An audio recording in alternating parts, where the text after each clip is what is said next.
नमस्कार, सुदर्शन न्यूज में आपका स्वागत है। मैं हूं मुकेश कुमार और आप देख रहे हैं जवाब तो चाहिए। जवाब तो चाहिए में आज हम बात करेंगे उस रैकेट की जो गजवाए हिंद के एक पुर्जे की तरह काम करता है। यह रैकेट स्कूल छोड़कर अभी अभी कॉलेज में एडमिशन लेने वाली सनातनी लड़कियों को लफ्जिहात में फंसाकर उसे गजवाए हिंद के पुर्जे की तरह इस्तेमाल करने के लिए चलाया जा रहा है। राजस्थान के अलवर में ऐसे ही एक रैकेट का खुलासा अलवर पुलिस करने की कोशिश कर रही है, जहां दो सनातनी वीरांगनाओं ने इन जिहादियों के चंगुल में फंसने के बजाय पुलिस में इसकी शिकायत की और उसे गिरफ्तार करवाया। अलवर की इस कहानी को आपने पहले भी सच्ची घटनाओं पर आधारित फिल्म द केरला स्टोरी में देखी होगी। यदि आपने नहीं देखी तो मैं उस कहानी को आपको ब्रीफ कर देता हूं ताकि आपको इस पूरे मसले को समझने में आसानी हो। यह कहानी केरल के सनातन परिवार के शालिनी उन्नी कृष्णन की थी, जिसे उसी की मुस्लिम हॉस्टल रूममेट ने अपने मुस्लिम दोस्तों की मदद से इस्लाम में कन्वर्ट करा दिया, ठीक वैसे ही जैसे अलवर में कराने की कोशिश कर रही थी। और इस्लाम में कन्वर्ट कराने के बाद उसे इस्लामिक स्टेट को ज्वाइन करने के लिए सीरिया भेज दिया। और जब उसे इस रैकेट का पता चला तब तक काफी देर हो चुकी थी और फिलहाल शालिनी की जिंदगी अफगानिस्तान की जेल में गुजर रही है। अलवर की इन वीरांगनाओं के साथ भी यही साजिश रची जा रही थी। इस साजिश में भी दो मुस्लिम लड़कियां सकीना और काजल उसकी हॉस्टल रूममेट थी, जो बार बार इन सनातनी बहनों को मुस्लिम लड़कों से दोस्ती करने का दबाव और प्रलोभन देती थी और धर्म परिवर्तन कर मुस्लिम बनने के लिए दबाव बनाती थी। अलवर पुलिस ने दोनों बहनों की शिकायत के बाद से सकीना, काजल और उसके बॉयफ्रेंड वसीम को गिरफ्तार कर लिया है। पुलिस अधीक्षक आनंद शर्मा खुद इस मामले को देख रहे हैं और जांच कर रहे हैं कि इसके तार और कहां-कहां जुड़े हुए हैं। पुलिस इस बात की भी जांच कर रही है कि क्या इन लोगों ने इससे पहले भी किसी पर इस तरीके का दबाव बनाकर किसी का धर्म परिवर्तन कराया, क्या उसे इस रैकेट में घसीटा। सूत्र बताते हैं कि इस अलवर स्टोरी का सबसे खतरनाक पक्ष यह है कि इस रैकेट में मेवात के कट्टरपंथी गैंग का नाम भी सामने आ रहा है, जिसे वहां मेवात में राजनीतिक संरक्षण मिला हुआ है। अलवर की इस घटना के तार मेवात और नूह से तो जुड़े हैं ही, इसके तार धर्मांतरण गैंग के उन लोगों से भी जुड़े हैं जिसे पीएफआई संरक्षण देती है। अलवर में आज जो घटना सामने आई है, इस तरह के गैंग पूरे देश में फैले हैं और गैंग के प्रशिक्षित जिहादी सनातनी छात्राओं को निशाना बना रहे हैं। उत्तर प्रदेश, उत्तराखंड, बिहार, झारखंड, छत्तीसगढ़, मध्य प्रदेश और असम में इन्हें एक्सपोज किया जा रहा है। राजस्थान में इससे पहले इस तरीके के मामले थाने के लेवल पे ही दबा दिए जाते थे, लेकिन सरकार बदलने के बाद पुलिस को भी निष्पक्ष तरीके से कार्य करने का बल मिला है और इस तरीके की घटनाओं में तत्काल कार्रवाई हो रही है। आज अपने प्रोग्राम में हम चर्चा करेंगे कि क्या अलवर में द केरला स्टोरी को अंजाम देने की साजिश चल रही थी, क्या अलवर को गजवाए हिंद के प्रयोगशाला बनाने की कोशिश की जा रही है, क्या अलवर स्टोरी के पीछे सक्रिय है गजवाए हिंद की टूल किट। करेंगे चर्चा और चर्चा को आगे बढ़ाने के लिए हमारे साथ कुछ मेहमान होंगे, उनसे भी मैं आपका परिचय करवाऊंगा, लेकिन पहले एक रिपोर्ट देखते हैं। रिपोर्ट के बाद मेहमानों से परिचय करवाएंगे, फिर चर्चा की शुरुआत करेंगे।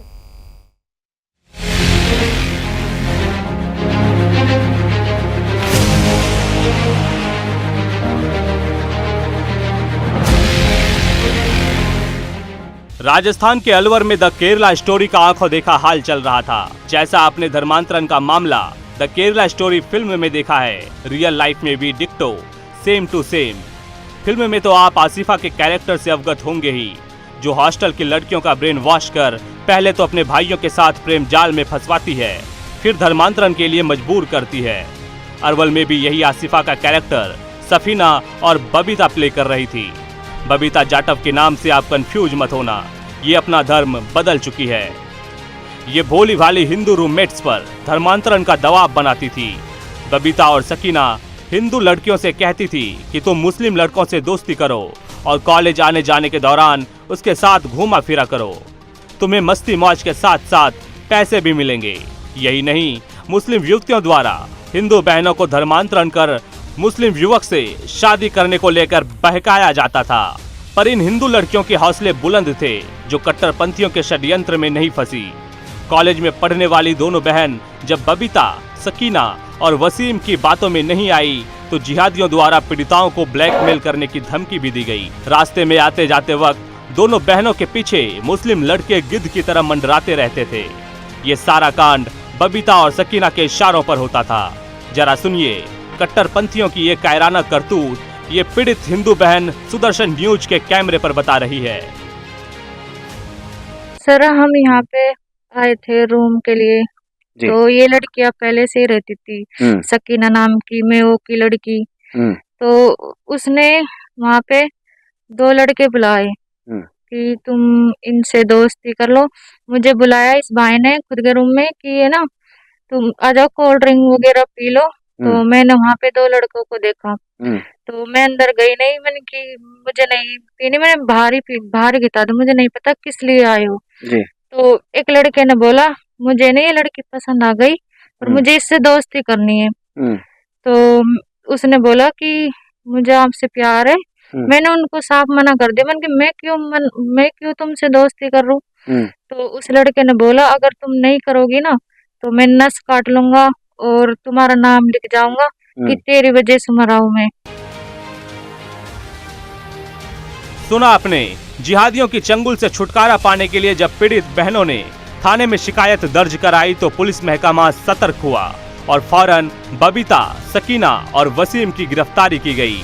बकायदा जिला पुलिस अलवर के पीआरओ ने मामले से जुड़ी कॉपी पब्लिक डोमेन में रखी है। पुलिस महकमा सूबे में धर्मांतरण के इस प्रकार के मामले को देखकर पूरा सतर्क हो चुका है और इसके लिंक के जड़ तक पहुंचने की जांच कर रहा है। और इसके साथ आओ जाओ और इससे शादी करो और अपना धर्म परिवर्तन करो। और वो उनका ये कहना था कि ये जब कॉलेज से आती जाती हैं तो ये जो लड़का है वसीम ये इनका पीछा करता है। तो इस जो है परिवार पर इमीडिएटली पुलिस ने कार्रवाई करते हुए जो तीनों काजल, सकीना और वसीम है इनको धारा 151 में गिरफ्तार कर पाबंद कराया और जो है लड़कियों को जो है उनके परिजनों के सुपुर्द किया गया। बाद में परिवार जांच में जब इस घटना की गंभीरता और इसका जो थोड़ा सा एक लॉ एंड ऑर्डर का एंगल महसूस हुआ, उसको देखते हुए आज इस पर प्रकरण संख्या 197/24 धारा 354D, 384, 153 और SC/ST एक्ट में थाना कोतवाली पर पंजीबद्ध कर उसका अनुसंधान CO सिटी नारायण सिंह जी को दिया गया और उन्होंने कार्रवाई करते हुए जो दोनों बालिकाएं हैं उनकी काउंसलिंग की, उनके बयान लिए गए और जो तीनों आरोपी हैं उनको पुलिस ने हिरासत में ले लिया है। अब इनको गिरफ्तार किया जाएगा और आगे इनसे और अनुसंधान किया जाएगा और यदि इसमें कोई और व्यक्ति भी शामिल है तो कठोरता से कार्रवाई करते हुए उनके विरुद्ध भी गिरफ्तारी और अन्य जो है कार्रवाई अमल में लाई जाएगी।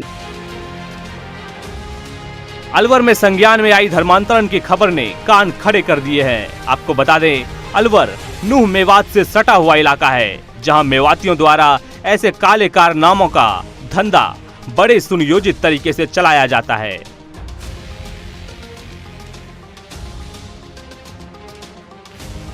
Bureau report, Sudarshan news.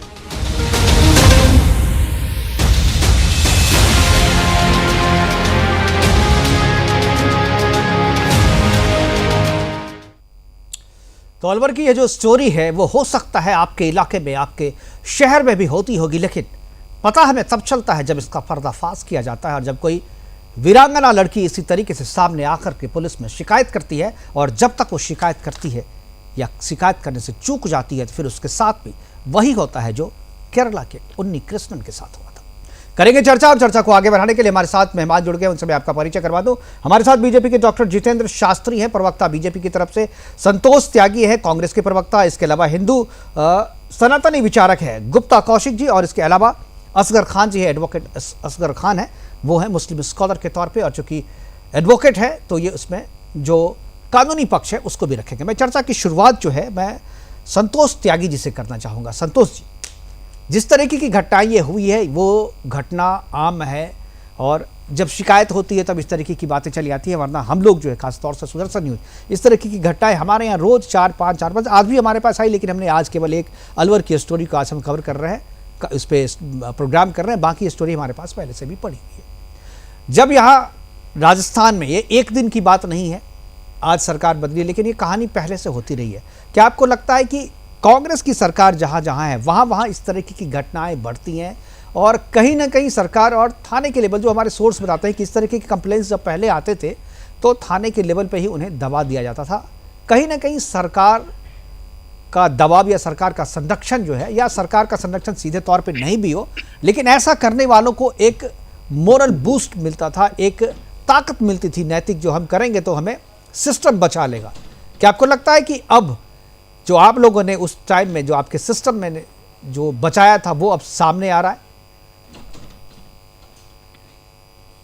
नमस्कार, मैं मुकेश जी मैं बताना चाहूंगा। सबसे पहले तो सभी जो भी पैनल में जुड़े हुए हैं सभी को नमस्कार करना चाहूंगा।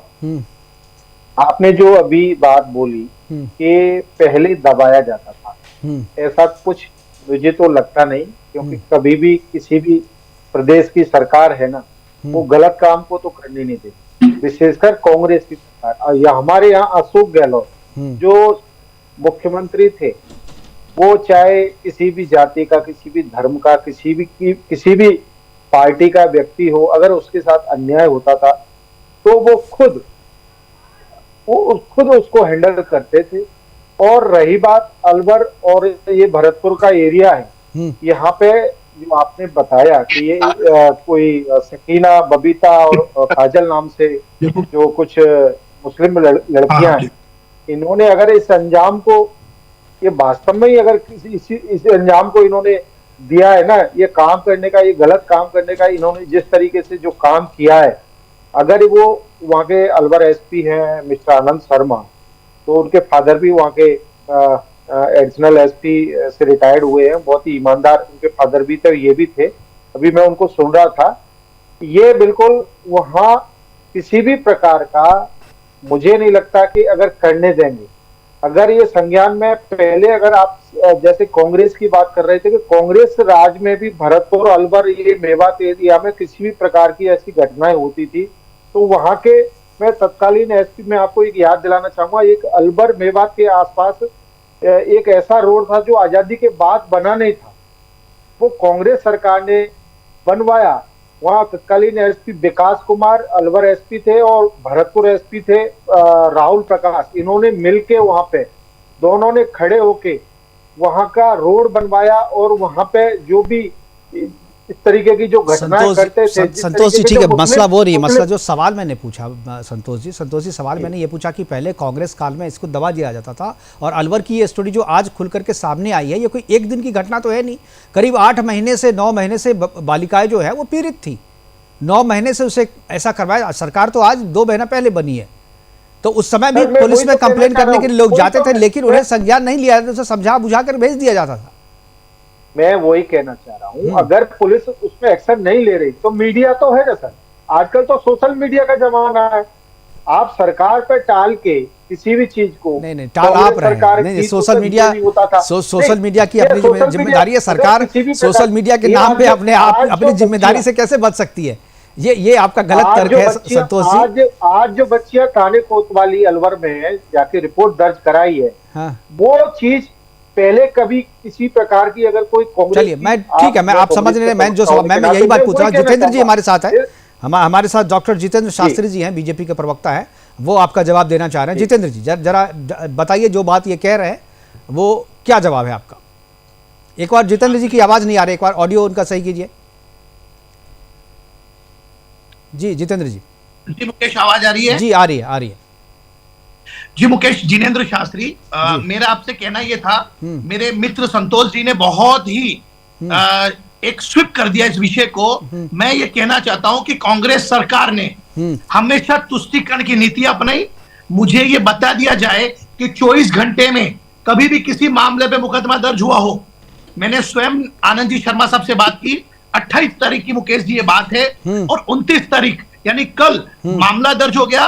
विषय और भी गंभीर है, विषय ये है कि जो 2 बच्चियां हैं जो साथ में किराए रहती थी, और उन बच्चियों को इस बात के लिए दबाव बनाया गया कि आप धर्मांतरण करें। शकीना और काजल उर्फ बबीता, अपन को नाम में नहीं जाना चाहिए, काजल ने अपना धर्म बदल दिया है, और वसीम नाम के मित्र के साथ इन्होंने अपने बॉयफ्रेंड के साथ उन 2 पीड़िताओं को दोस्ती कराने का प्रयास किया। मैं कहता हूं ये तुष्टीकरण की नीति हमेशा कांग्रेस की रही। हमारे एसपी साहब ने उस पर त्वरित कार्रवाई की, और सिर्फ एसपी साहब ने कार्रवाई नहीं की है, उसके पूर्व संतोष जी सुन लीजिए, आप बोले तो मैं बोल रहा नहीं, आप सुन लीजिए। संतोष जी मैं आऊंगा आपके पास, आ जाऊंगा संतोष जी, मैं फिर दूंगा टाइम आपको। हाँ संतोष जी सुनिए, विषय गंभीर है, ये किसी की भी बेटी का विषय है। वो 2 बेटियां उनकी एफआईआर आई, मेरे पास उनकी एफआईआर है, ये मैं एफआईआर बताता हूं, मैंने एफआईआर मंगवाई है। ये विषय दो बच्चियों का नहीं है, ये बच्ची दोनों मेरे देश की है, मेरे राजस्थान की है। मैं आपको कहना चाहता हूं कि स्वयं गृह राज्य मंत्री जी ने भी इस पर संज्ञान लिया और एसपी साहब को त्वरित कार्रवाई करने के लिए कहा। ये छोटा विषय नहीं है। और दूसरी सबसे बड़ी बात, क्या मेवात में इस प्रकार के काम को करने के बाद हमारे कांग्रेसी नेता ये कहते हैं, जो मेरे मित्र हैं, कि सोशल मीडिया पर आ जाना चाहिए? बिल्कुल नहीं। ये भारतीय जनता पार्टी की सरकार है, ईट से ईट बजा देंगे जो इस प्रकार का काम करेगा, कतई पार्टी स्वीकार नहीं करेगी। ये भजनलाल जी की सरकार है। ये बार बार जो आप चिट्ठी की सरकार बोलते हैं, ये चिट्ठी की नहीं, ये वास्तविकता में दमदार सरकार है। इसमें ईट से ईट बजा देंगे और सलाखों के पीछे डालेंगे। कृपया भ्रम नहीं रखें, कोई सोशल मीडिया की जरूरत नहीं है। हम पूर्णतया, सरकार पूर्णतः कटिबद्ध है, मुकदमा दर्ज हुआ है और कड़ी से कड़ी कार्रवाई करेंगे। और मैंने एसपी साहब को भी पूछा, आखिर इसके पीछे क्या राज है? इसके पीछे जो चेन है उसको तोड़ेंगे और जनता के सामने लाएंगे। हमको कोई सोशल मीडिया की आवश्यकता नहीं है। जनता के जवाब को सरकार पूर्णतया कटिबद्ध है, जो भजनलाल की सरकार ने कहा। बिल्कुल, मैं असगर जी के पास जाऊंगा, उसके बाद कौशिक जी के पास आऊंगा। असगर साहब, क्या आपको लगता है कि जो एक ट्रेंड नया चला है, पहले भी आपने केरला स्टोरी भी देखी, उस पर भी काफ़ी बवाल हुआ था, अब ये अलवर में है, अब है जो कि बी और सी क्लास के सिटी को टारगेट किया जा रहा है, इस तरीके की जो लफ्ज़ियात की जो एक घटना है वो उस तरीके की सिटी, क्योंकि अब बड़े शहरों में ये आम नहीं रहा। अब बड़े शहरों में लोग फंसते नहीं हैं, बड़े शहरों में तुरंत कार्रवाई हो जाती है, लोगों की नज़र में आते हैं। सोशल मीडिया, जैसा कि अभी संतोष त्यागी जी कह रहे हैं, सोशल मीडिया पे काफ़ी बड़े शहरों में अगर आप इस तरीके से करते हैं तो तुरंत जो है वो एक्सपोज हो जाते हैं। तो अब जो है वो छोटे शहरों में बी और सी क्लास की जो सिटीज़ है उसमें इस तरीके के रैकेट को चलाने को टारगेट किया जा रहा है। एक तो मैंने सर आपकी बात भी सुनी और डॉक्टर शास्त्री साहब की भाषण सुना पूरा जी। और सबसे पहला सवाल ये है, कभी आपने पहले बीच में एक लव जिहाद का भी नाम लिया था। मैंने आज तक पूछा है बहुत सारे लोगों से, कोई भी मुझे लव जिहाद की परिभाषा नहीं बता पाया, उसकी डेफिनेशन क्या है अभी तक। और मैं अभी भी आपसे भी अर्ज कर रहा हूँ, आप और हमारे पैनलिस्ट अगर किसी को लव जिहाद की परिभाषा मालूम हो तो मुझे बताएं। दूसरी चीज ये है कि ये हमारे मुल्क में पहला कानून है, पहले से बना हुआ कानून है। मैं एक वकील होने के नाते आपसे ये बात कर रहा हूँ, कानून है। सिर्फ इस पूरे एपिसोड में कोई लड़का, अगर वो सच है तब, उसमें ही पता नहीं कि क्या है, किसने अपना डिस्क्लोजर दिया, किसके इंस्टांस पे दिया, पुलिस के इंस्टांस पे दिया, रिश्तेदारों की कोई जाती लड़ाई थी, कोई किसी प्रॉपर्टी का झगड़ा था, क्या था, उन सब चीजों। मैं तो ये मान रहा हूँ कि चलिए वो सही है एपिसोड पूरा, जो आप फरमा रहे हैं वही है, तो उसमें है क्या ये तो बताइए। स्कूल जाने वाली कोई लड़की है, उसका कोई लड़का पीछा करता है, अगर मान ली करता है 354 और छेड़ता है, छेड़छाड़ करता है, मैं कहता हूँ पकड़ता भी है या कुछ भी करता है, उसके लिए ऑलरेडी आपने जो है अभी इसमें लगाई धाराएं 354 डी एंड और सभी ये जो है आपने लगाई, यही कानून है भाई, यही कानून है। उसका कानून के तहत आप काम करिए। अब उसको देखिए, सबसे खराब बात क्या है हमारी, और मैं बड़े एतराज के साथ ये बात कहना चाहता हूँ कि कब तक करेंगे हम मंदिर मस्जिद, कब तक करेंगे हम हिंदू मुस्लिम। वो कोई इत्तेफाक है कि चलो लड़का मुसलमान है, लड़की हिंदू है, कितने मैं आपको सैकड़ों केस अभी अभी दूंगा। अभी मैं कहिए तो आपको एक लिस्ट दे देता हूँ, मेरे ऑफिस में रखी है, कि जिसमें असगर साहब आवाज आपकी नहीं आ रही है। और मेरे पास बाकायदा उसकी लिस्ट है, मैं उनके केसेस करता हूँ। लड़की मुसलमान है, लड़के हिंदू हैं, उसको क्या कहेंगे? उसको भी लव जिहाद कहिए आप, उसमें भी करिए फैसले, उसमें भी केस यही होता है। लेकिन मीडिया में इस तरीके से उसको दे देना, फिर मजहब से जोड़ना, बात क्योंकि आप लॉयर हैं असगर साहब, मेरा एतराज नहीं, सिर्फ मुकेश भाई, सिर्फ एक बात मैं कहता हूँ, सबसे बड़ा मेरा एतराज ये है, इन चीजों को कानून से जरूर जोड़ो, मजहब से मत जोड़ो, वरना जहर फैलता है। चूंकि आप लॉयर भी हैं, आप चीजों को बड़े करीने से सजा के रखते हैं, लेकिन आपने स्किप कहाँ किया वो मैं आपको बताता हूँ। आपने कहा कि स्कूल जाने वाली एक लड़की है, उसको कोई लड़का तंग करता है, तो इस तरीके के मामले 151 में दर्ज हो गए, बस खत्म हो गया। लेकिन आपने वहाँ वो लाइन स्किप कर दी, स्कूल जाने वाला कोई लड़का किसी लड़की का पीछा करता, यहाँ तक तो सही है। लेकिन अगर उसे पीछा करने के पीछे दो लड़कियां उसको बोलती कि इससे दोस्ती करो, और फिर वो कहती है कि धर्म परिवर्तन करो, आपने क्या रैकेट का, लेकिन आपने क्या किया, आपने अपने हिस्से का सच बोल दिया। नहीं यही मेरा एतराज है और यही मेरा सवाल है। इसमें सबसे बड़ी बात यह है, कोई भी धर्म परिवर्तन नहीं हो सकता इस बेस पे कि कोई किसी से कहे धर्म परिवर्तन कर लो और वो हो जाए। नहीं कह सकता, लेकिन ऐसा तो हुआ है ना, ऐसा हो रहा है ना सर। एक दो story, kindly give me 30 second, only 30 second. Okay, मैं दावे से कहता हूं, अनटिल अनलेस आप उसको धर्म की अच्छाइयां या बुराइयां ना बताएं, आप बताएंगे वो उससे इंप्रेस होगा तो करेगा। सिर्फ इस बात को लेके आप इनसे प्यार करते हो, धर्म परिवर्तन कर लो।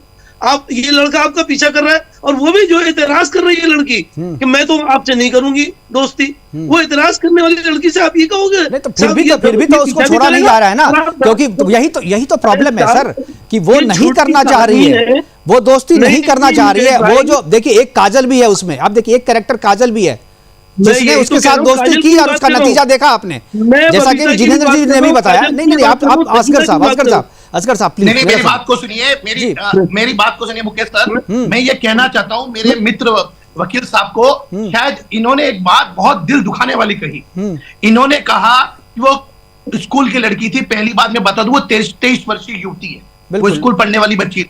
नंबर टू मैं आपको बताना चाहता हूँ, चूंकि आप वकील है तो मुझे लग रहा है शायद आपको वकील की भाषा ज्यादा समझ में आएगी। इनके ऊपर 4 प्रकार की धारा लगी। बात को सुनिए मुख्तार साहब, मेरा कहना है 354, धारा 384, 153 और 255 ये धारा लगी है। आप मुझे, आपने पूछा ना लव जिहाद क्या है, मैं बताता हूँ लव जिहाद क्या है। आपने प्रश्न पूछा लव जिहाद क्या है। असगर साहब देखिए, आप हमेशा पूछते हैं, भाषा में जिहाद का नाम दिया है। सबसे बड़ा एतराज है, आप ढंग से क्यों जोड़ते हैं ये बताइए। असगर साहब सुनिए, बिल्कुल जुड़ेगा। असगर साहब मैं आ जाऊंगा आपके पास, एक बार मैं आऊंगा आपके पास, पूरा टाइम दूंगा। एक बार सुन लीजिए जिनेंद्र जी को सुनिए। उस बच्ची के पीछे दौड़ रहा है, उसको परेशान कर रहा है और आप उसकी पैरवी कर रहे हैं। अच्छा, आपने जो लड़का परेशान कर रहा है, जिससे वो राजी नहीं है, बात कर रहे हैं, धर्म परिवर्तन चल गई। बात को सुनिए, बहुत अच्छी बात की आपने, बिल्कुल बहुत अच्छी बात की आपने। गलत शब्द उठाया। ये बच्ची अगर किसी परिवार की होती, अपने में से होती, ठीक है जिनेंद्र जी हमारे साथ हिंदू सनातनी विचारक जो हैं गुप्ता कौशिक जी भी जुड़े हुए हैं। नहीं, गलत, आप गलत बात, 4 धारा लगी है उन बच्चों के ऊपर, आप धाराओं की बात नहीं कर रहे हैं और आप बोल रहे हैं कि प्यार हो गया, इश्क हो गया। क्या लव जिहाद, आप क्या जानते हैं लव जिहाद के बारे में? आप क्या जानते हैं लव जिहाद के बारे में? मैं बताता हूं आपको लव जिहाद के बारे में क्या होता है। लव जिहाद, अरे काले कोट पहनने से सच को झूठ नहीं किया जा सकता है। ये काले कोट पहन के बात मत करिए। किसी तो बच्चियों का, मैं एक बार असगर साहब और जिनेंद्र शास्त्री जी और असगर खान साहब गलत बोल रही है प्लीज। मैं दोबारा आ जाऊंगा। एक बार गुप्ता कौशिक जी के विचार जान लेता हूँ। एक बार मैं नहीं चलेगी क्या? जनता सुन रही है। साहब, आपने जो बयान दिलवाया वो भी सोचा नहीं हम क्या कहलवा रहे हैं। नहीं, बयान दिलवाया का क्या मतलब है असगर खान साहब? बयान दिलवाने का क्या मतलब है? वो बयान भी उसके किसी इंसान पे, वो कह रही है इस लड़के से नफरत करती हूँ। नहीं, आपने पूरा बयान, अरे असगर साहब मैं भेज दूंगा। असगर साहब मेरे पास पूरा बयान है, मैं पूरा बयान भेज दूंगा आपको। वो सारे इल्जाम भी उसने बयान में लगाए हैं। चलिए मैं एक बार कौशिक जी के पास जाऊँ। शास्त्री जी एक बार कौशिक जी आप लोगों को सुन रहे हैं। नाराज है वो, उसके कहने से धर्म परिवर्तन कर रही है। नहीं, ये सबूत है ना सर, इसके सबूत है। धर्म परिवर्तन वाले सबूत है, बयान भी है, मैं बयान भी सुना दूंगा, मैं सुना दूंगा, भेज भी दूंगा। ये तो सबको जी अपनी बात कहने दीजिए जी। कि सबसे पहले कोई कितनी गैर जिम्मेदाराना बात है, कितनी गैर जिम्मेदाराना बयान है, चाहे किसी राजनीतिक व्यक्ति से आवे या किसी अधिवक्ता से आवे, कि इस तरीके की घटनाओं को ये कितने हल्के में ले रहे हैं। अभी कांग्रेस के एक हमारे साथी ने बोला कि ये सोशल मीडिया पे डाल देना चाहिए। कि आप समझ रहे हैं ये लड़कियों की अस्मिता से जुड़ी हुई चीज है, लड़कियों की इज्जत से जुड़ी हुई चीज है, हमारी हिंदू लड़कियों की इज्जत से जुड़ी हुई बात है। इसको पुलिस प्रशासन बाद में इस पर कार्रवाई करे और इसको सोशल मीडिया पे डाल देना चाहिए, नंबर 1। नंबर 2, अभी मेरी एक वरिष्ठ पुलिस अधिकारी से बात हो रही था, मैंने पूछा कांग्रेस सरकार से दबा दिया जाता और मैंने मैं संतोष जी मैं आ जाऊंगा, आपको सफाई देने का पूरा मौका दूंगा, मैं पूरा मौका दूंगा जी। संतोष जी, मैं किसी राजनीतिक पार्टी से नहीं हूँ, बोलिएगा आप। वकील साहब कहते हैं कि लव जिहाद की परिभाषा इनको नहीं पता, तो इनको मैं बता दूं लव जिहाद की परिभाषा क्या होती है। जब से ये लव जिहाद की परिभाषा और ये विषय चल रहे हैं देश में, उससे पहले भी हिंदू मुसलमान आपस में लव मैरिज किया करते थे। लव जिहाद उसको कहते हैं कि जब आप किसी को धोखे में रख करके अपनी जाति छुपा करके किसी हिंदू लड़की के साथ प्यार प्रपंच करते हैं और फिर उसके बाद उसको धोखा देके उसके साथ शादी करते हैं, फिर उसके बाद उसका धर्म परिवर्तन करवाते हैं, इसे कहते हैं लव जिहाद। अरे वकील साहब शांति रखिए, वकील साहब हमें बोलने दीजिए, फिर आप बोल लीजिएगा। कहाँ से ये बात कर रहे हैं? असगर साहब मैं आ जाऊंगा आपके पास, असगर साहब मैं आऊंगा, आप सबको मौका दे रहा हूँ। मैरिज तो नहीं कहते, लव जिहाद लव मैरिज तो नहीं कहते, लव जिहाद कहते हैं। जिहाद का मतलब क्या है?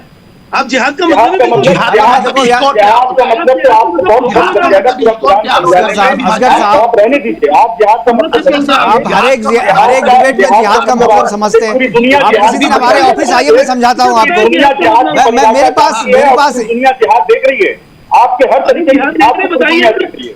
आप कैसे बोल सकते हैं 23 वर्ष 24 वर्ष की लड़की, आप लड़की का नाम ले रहे हैं, आप टीवी पे लड़की का नाम ले रहे हैं और आप कह रहे हैं वो बच्ची स्कूल से जाती है तो किसी ने छेड़ दिया, जबकि उसकी सहायक, उसकी फ्रेंड्स ने, उनके दोस्तों ने उसको प्रेरित किया, उस पर दबाव बनाया कि वो धर्म परिवर्तन करके उसके साथ शादी करे, और आप कहते हैं लव जिहाद नहीं है। लव मैरिज और लव जिहाद का मतलब जिहाद किसे कहते हैं भाई? कैसे आपने और बना ये दिया? कांग्रेस कैसे बना दिया लव जिहाद?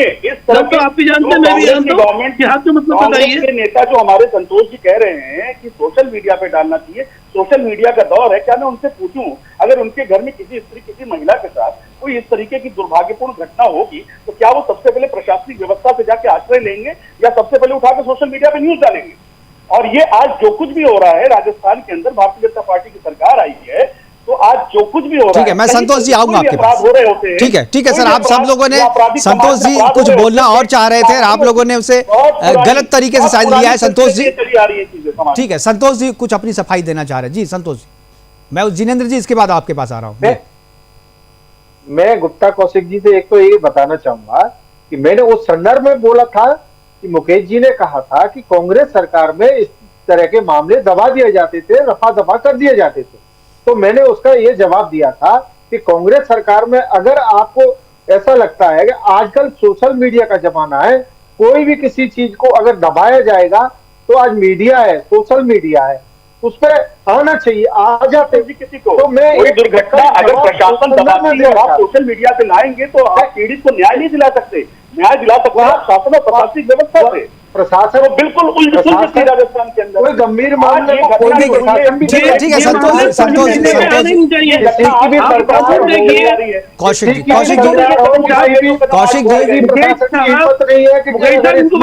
ऐसे मामलों को दबा दिया जाए। सोशल मीडिया पे बिल्कुल नहीं आना चाहिए, बिल्कुल। और उसमें जो नाम लिखे जाते हैं वो भी बदल के लिखे जाते हैं, बदल के। बिल्कुल, इस तरीके के मामले में काफी गाइडलाइन है। देखिए इस तरीके के मामले संतोष जी देखिए, असगर साहब एक वकील की तरह बोल रहे हैं, आपको माननी चाहिए। एक गाइडलाइन है, सुप्रीम कोर्ट की तरफ से भी गाइडलाइन है इस आज, जबकि हालांकि आपके नेता नहीं मानते हैं। आपके राहुल गांधी ने भी नाम उजागर कर दिया था, आपकी एक नेता थी और जो वो जाकर के असम वाले घटना में जो है पीड़िता का नाम उजागर कर दिया था, उन पर मामला भी दर्ज हुआ था। तो ये आप लोग नहीं समझते सीरियसनेस। इस तरीके के मामले बड़े संवेदनशील होते हैं और आप लोगों को उस संवेदनशीलता का पता नहीं है। 356 के केसेस में दिल्ली में जो प्रकरण हुआ था उसको मीडिया ने ठीक है और मीडिया ने ही नाम बताया था। मीडिया में नहीं बताया था, मीडिया ने किसी को नहीं बताया। आपको मैं इसका मीडिया की जिम्मेदारी का एक मैं उदाहरण देता हूँ। आपने निर्भया कांड सुना है ना? निर्भया कांड की ही बात कर रहा हूँ। निर्भया कांड में आपको बता दो पीड़िता का नाम निर्भया नहीं था, वो काल्पनिक नाम है, वो काल्पनिक नाम है। निर्भया कांड में निर्भया काल्पनिक नाम है, असली नाम किसी को नहीं पता। मुझे पता है लेकिन मैं यहाँ नहीं बताऊंगा। जिनेंद्र जी के पास मैं जाऊंगा। नहीं, आप लोग नहीं समझते हैं, ये मैं जिनेंद्र जी के पास जाऊंगा। गाइडलाइन है जी जिनेंद्र जी, मैं आपको, अरे वकील साहब 2 मिनट आपकी वकालत को रुकिए।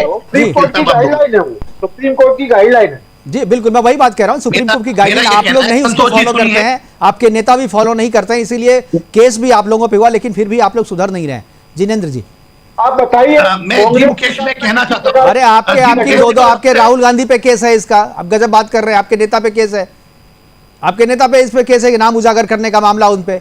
फिर आपकी वो एक थी जो पहले आपके यहाँ थी, अभी आम आदमी पार्टी से जो आई थी, अलका लांबा जी या कोई थी, मुझे याद नहीं आ रहा। अरे यूथ महिला यूथ विंग की नेता थी, मैं नाम भूल रहा हूँ। गांधी जी का नाम लेके कब तक अपनी दुकान चलाएंगे? अरे दुकान नहीं चला रहा हूँ भाई साहब, दुकान चलाने की जरूरत नहीं है, दुकान तो आप लोगों का है, हम लोग तो खरीदार है सर, हम लोग तो खरीदार है, दुकान तो आप लोगों की है। जी मेरी बात को सुनिए। हाँ संतोष जी मेरी बात को सुनिए। देखिए ये विषय दुकान का केयर दुकान का नहीं संतोष जी, आप एक पार्टी के जिम्मेदार पदाधिकारी हैं, प्रवक्ता हैं। मैं आपसे एक बात पूछना चाहता हूं, मुझे बताइए, आप 5 साल तक पार्टी में आपकी सरकार रही, मुझे एक भी मामला बता दीजिए जिसमें इस प्रकार के धर्मांतरण के विषय पे मुकदमा दर्ज हुआ, मुझे आप बता दीजिएगा। नंबर 1। नंबर 2, आप अरे वकील साहब आप तो रुकिए, जितेंद्र जी धर्मांतरण में इसमें भी वकील जी आप रुकिए। ऐसा है जी मुकेश, देखिए ये इसमें 4 धारा दर्ज हुई है। देखिए बड़ा हैरानी करने वाला विषय, 4 प्रकार की धारा दर्ज हुई है। धाराएं तो ये सरकार आपकी असगर साहब, सरकार हम उनकी है, आप ठीक है, आप वकालत कर रहे हैं, आप जाके लड़िए केस उनका ना, आप केस लड़िए, आप लड़िए, उनका केस हटवा दीजिए, धारा साबित कर दीजिए जो गलत है बात है। नहीं ठीक है, आप लड़िए ना, कोर्ट फैसला करेगा ना, हम और आप कौन होते हैं फैसला करने वाले? यही तो मैं कह रहा हूँ, अभी कोर्ट का फैसला आया नहीं है, हम पहले से सब कुछ कह दे रहे हैं, उसके डिस्क्लोजर है।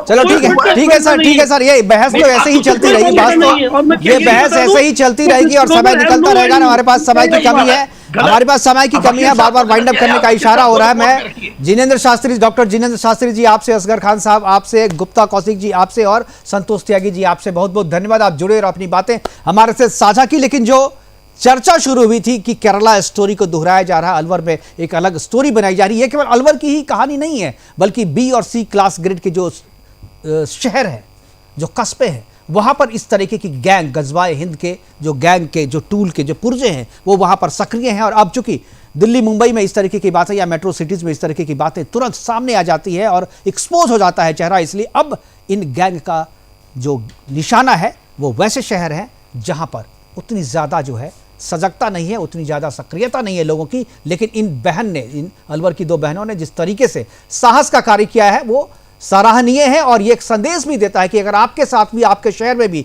कहीं इस तरीके की घटनाएं अंजाम देने की कोई कोशिश कर रहा है तो उसे एक्सपोज कीजिए, अपने पास के पुलिस स्टेशन में जाइए, उसकी शिकायत कीजिए, अपने पेरेंट्स से इस बात को साझा कीजिए, तभी इस तरीके की घटनाएं जो है वो रुकेंगी। फिलहाल अभी के लिए इतना ही, दीजिए इजाजत, नमस्कार।